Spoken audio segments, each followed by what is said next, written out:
Hello, Nigerians. This is your friend and brother, Dr. Haruna Goro. I'm sure you're doing fine. We must never give up on our great nation of Nigeria.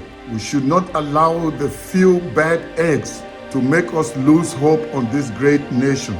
Nigeria is full of so much potential. As I've always said, that Nigeria has got the potential to become a first world.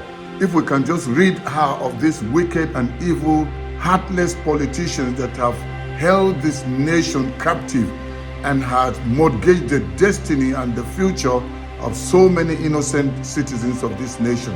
Well, we know what's going on right now. The tribunal is sitting, Labour Party, PDP, they are challenging the outcome of the election.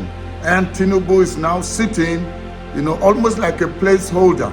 Well, some people already say, oh, it looks like he's going to do something great. Well, it's like almost like saying somebody steals from your house or somebody has stolen your car and he's driving passengers inside it and people are saying, oh, we didn't know that even though it's a stolen car and he just stole this car, but he's driving it so well, What else do you expect? They're going to make sure they do everything to prove to Nigerians and to the rest of the world that Tinubu really has what it takes. But just wait and see, give them time. And that's why we must make sure that this stolen mandate is restored. I was watching the civil society organizations that were in the Situation Room during the election. They were having a conference, to bring the report of how the election went. A lot of them were disappointed and they aired their views, and there was a report that was written. And I understand this kind of report has always been written after election, and it just stays on paper and they don't really execute some of the findings or some of the loopholes or the challenges that were encountered during the election. So this was another one again. And I'm telling you, many of the people that represented the civil society organization in the Situation Room, they actually came out to express their displeasure, their frustration over the way INEC ran the election or conducted the election. They did not keep to their promise of ensuring that the election was free, fair, and credible. They promised that during the election they were going to upload it real time on their IREF portals, but they never did. And now when they're being asked, they are now saying, no, we didn't have to do it. But why did they keep promising Nigerians and got so many people, especially the youth, to go out and vote, only for them to turn back? Every other one was working. The House of Assembly, the Senate was working with the same machines, the same night, the same time. The people that voted for all the three. But then the other ones were uploading, but the one of the presidential suddenly stopped and they called it glitch. Meanwhile, they said they have checked everything to ensure that there will be no glitches. And I had the lady that was there, sitting there. I don't know whether she's the chairperson there representing the civil society organization. She was saying, Mahmoud Yakubu, INEC need to apologize to Nigerians. I'm telling you, that's too light a call to make. I would actually say it's not just apologizing, which they are not prepared to do, because you can see what's going on in the tribunal. When Labour Party or PDP brings any witness, they will just say they're disputing. Even their own document, they are still disputing. So what is INEC trying to hide? What is APC trying to hide? Actually, INEC seems to be like a political party. They are also coming to court as if they are also fighting for their own candidate. So that's what's going on. And the representative, the person that was supposed to be in charge of educating Nigerians concerning the election, that is Festus Okoye, is telling Nigerians to accept what has happened, that they have done well. It's only a few challenges here and there, but Nigerians should move on. It's already preparing our minds to go on to another election cycle that may come again, maybe in another 4 years. But the case is in court, and I don't want to preempt what is going on. But I'm telling you, looking at the volume of evidence that are being presented, especially by Labour Party, I can tell you it's already a case over. And I trust that our judiciary will do the right thing. Somebody may say, but how they do? So let's say it comes out that Tinubu was not really the winner.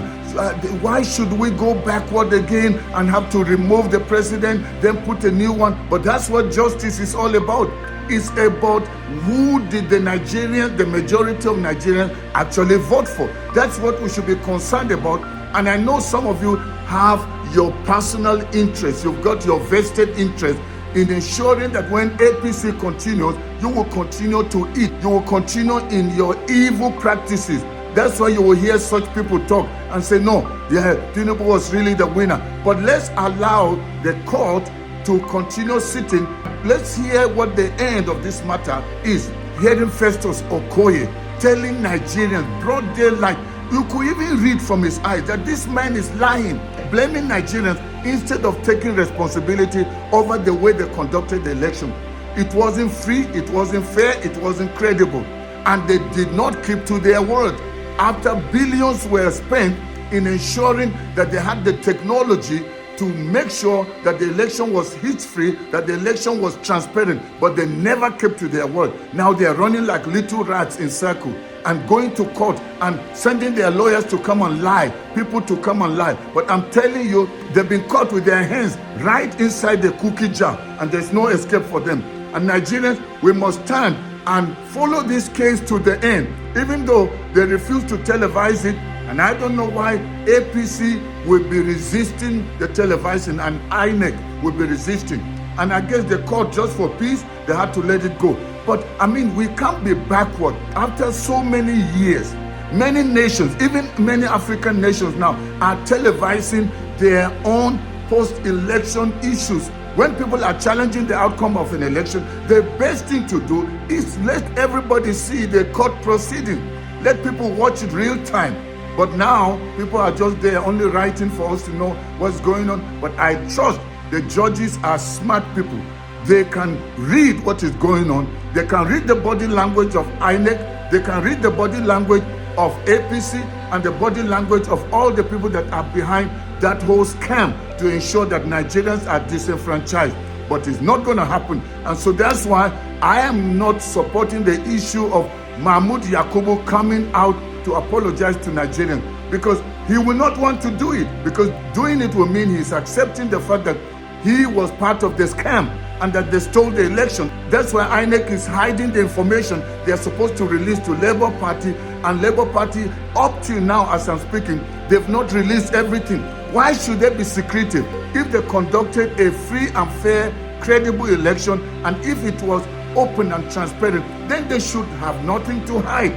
Any document that is requested from them, they should give it. It's not personal property that they should be keeping away.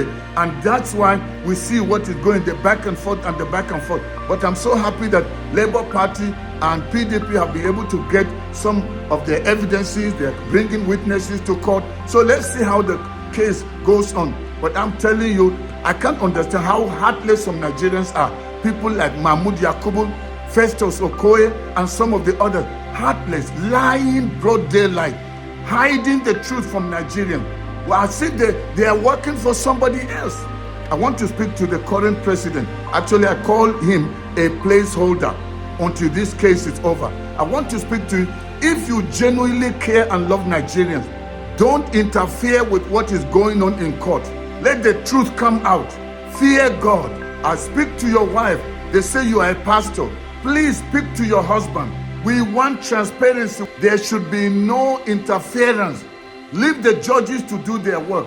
Nobody should be bribed. Nobody should be terrorized. We want to see justice, at least for once in Nigeria. People are saying, but how can a president be removed? We've never seen it. There's always a first time. We are more concerned about justice than about how it will feel. Running a nation is got nothing to do with feeling. If you talk about feeling, people are already feeling disenfranchised. People are sad. People are depressed. People are hungry. People are tired of corruption. They are tired of insecurity. How far do you want to push Nigerians before they give up? So that's why it's important to do the right thing. I'm very, very confident that history is about to be made in Nigeria. I can feel it strong within me. Justice will prevail in this nation, at least for once. The judges are going to do the right thing. I'm not saying this because I am partisan. I'm saying this because I stand for truth, and truth must prevail in Nigeria. I still believe strongly within me that a new Nigeria is about to be born. Let's not give up on our great nation, because the future is bright, I can tell you. I want to say thank you again for watching. Go ahead and share this video with as many people as you can, and subscribe to my channel if you've not already done so.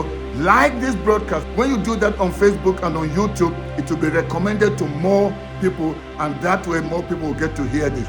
Once again, this is your friend and brother, Dr. Haruna Goro. God bless you, and may God bless the Federal Republic of Nigeria.